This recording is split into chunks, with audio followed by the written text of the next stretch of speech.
Meditation and Spiritual Life, Swami Yatiswarananda. No need to condemn others. The aspirant cannot mix with everyone indiscriminately, but there should never be condemnation. You need not condemn impure people and develop a superiority complex. And I am holier than thou attitude is bad indeed, and it makes us overconfident and careless. But the spiritual aspirant must guard himself against impure people and their impure vibrations in order to protect himself. Unless we have advanced much and have developed enough spiritual power to transform others, it is not at all safe for us to associate with bad people. God is no doubt in all beings, but certain manifestations of His are not safe for us in our present condition. Those manifestations of God must be saluted from a safe distance. Now, Sri Ramakrishna would say, yes, God is there in the tiger also, but do we go and greet the tiger? We salute them from a safe distance. Now, what is to be done when, on certain occasions, we cannot avoid being in the company of bad people? You should not show contempt or indifference. Be wide awake and raise a strong mental barrier within you. Protect yourself with an inner shield. Do vigorous self analysis and try to keep out the bad impressions before they gain permanent lodgment within. A true spiritual aspirant always discriminates. It is a habit with him. You should always be in a mood to rush towards God. Follow the example of the baby kangaroo.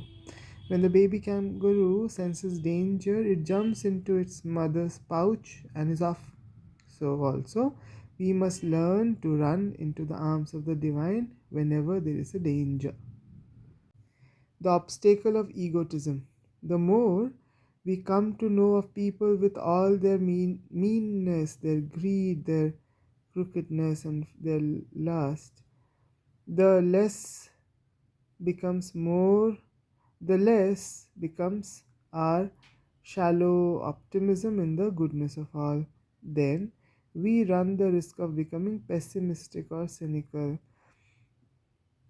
This is a great danger, but fortunately for us, there are very good, pious, and spiritual people too in this world.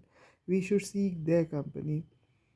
So, the when we see this greed and crookedness, etc., um, if we remember that in a potential form, Vivekananda says man is potentially divine. So, it in seed form, in potential form, that greatness is there, not yet manifest. So, the author is saying that uh, in the initial stages, we should rather seek company of spiritual people so that we grow and progress towards that direction. Spiritual men should seek one another's company, especially in the early days. It is necessary to compare notes with fellow travelers in the spiritual path. Not only that, we should allow ourselves to be corrected by holy men. We resent being corrected by others, but we cannot detect all our weaknesses ourselves. When other people point out our mistakes, we should accept that in the proper spirit. The ego is a great obstacle in spiritual life. Only when we live in the company of holy men will we realize how egotistic we are. Holy company is a great antidote to egotism. That is why in India, holy men have been accorded great veneration. Hindu Puranas are full of eulogies about holy association. Only those who have had the privilege of serving an illumined soul know the value of such service.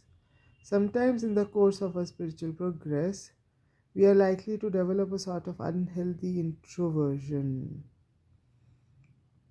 This is to be avoided by going in for holy association.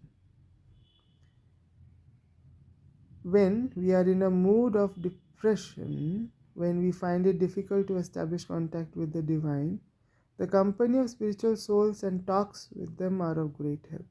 People with morbid introversion want to avoid the company of even spiritual people. People with morbid extroversion seek the company of holy men just to gossip and kill time. Those who are of balanced nature enjoy the company of pure souled spiritual aspirants, discuss spiritual matters with them, and strengthen their own faith and spiritual fervor. Sri Ramakrishna always encouraged his disciples to meet one another. Even when we associate ourselves with holy men, we should remember that behind our human connections, there is a divine connection, divine relationship. We should know that it is the Lord who dwells in all, who is the connecting link amongst us.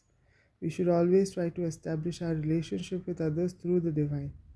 Sri Ramakrishna had boundless love for his disciples, but that love was based on the realization of the oneness of humanity in God. One day he told his favorite disciple Narendra, I love you because I see Narayana in you. His was divine kinship free from any physical attachment.